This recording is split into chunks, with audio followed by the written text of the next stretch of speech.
விஜயும் கம்மனுக்கு மாட்டார். கட்சி ஆரம்பிக்காக்கு முன்னாலேயே என்னென்ன பேசுகிறாரு, அங்கிள் அது இதுன்னு சொல்லி கொடுத்து அந்த கீழே இருக்கிற ஆளுகளில் மந்திரி கூட இருக்கிறாங்க துணைக்கு இதே பாடம் சொல்லி கொடுக்கறதா.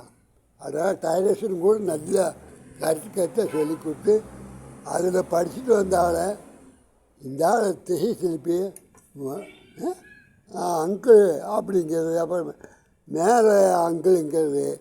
இப்போ தெரியுதா, கல்யாணம் முடிக்காக்கு முன்னால் புள்ள சரியில்லை அப்படின்னு பேசுகிறோம்.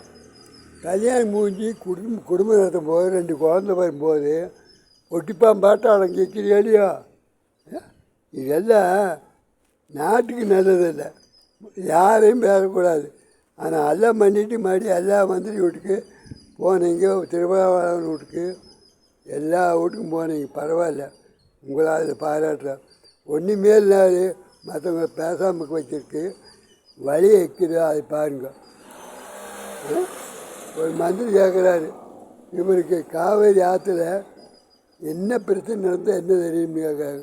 அவங்க பிரச்சனை போல தெரிஞ்சு வச்சுக்கிறாங்க, இத்தனை வருஷமாக அதை படித்து வச்சுக்கிறாங்க, அதையவே கொண்டுட்டு போகிறதுக்கு முயற்சி பண்ணுறாங்க. ஆச்சு பார்த்தியா, நீங்கள் பேசின ஆனத்துண்டு 30 குற்றத்தை உங்கள் வேலை குற்ற வாய் திறந்தால் போகுது. அதில் எல்லாருமே ஓடிபி சேனல்லாம் எடுத்து விட்டுருவாங்க. இப்போ கொஞ்சம் பேர் உங்கள்கிட்ட இருக்கிறாங்க, அந்த காப்பாஜ் அந்த கொஞ்சம் பேரும் போயிடுவாங்க.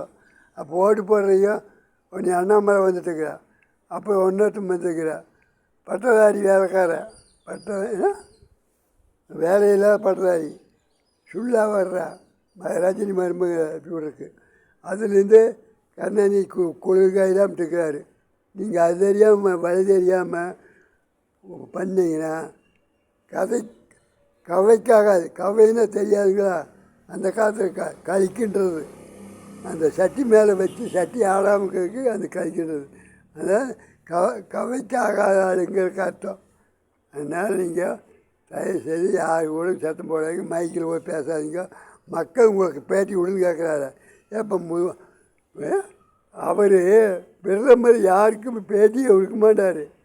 பேட்டி கொடுக்கலையே பேசிட்டு இருக்கிட்டேன். பிரதமரே பேட்டி கொடுக்க மாட்டேங்க யாருக்குமே, ஏரியாவுக்கு. நீங்கள் என்னத்துக்கு பேட்டி கொடுக்குறீங்க போகப்போ இல்லாமல்? பேட்டி கொடுத்து சண்டை கட்டி 2 பேரும் ஒத்துமையாக கிடைக்கிறதா? இருக்கிற ஆளுகளை கருத்து குடிச்சேர் பண்ணி போட்டு போயிடு. தமிழ்நாட்டை வாழ வைக்கிறதுக்கு என்ன வழிக்கு அதை பாருங்க. வணக்கம்.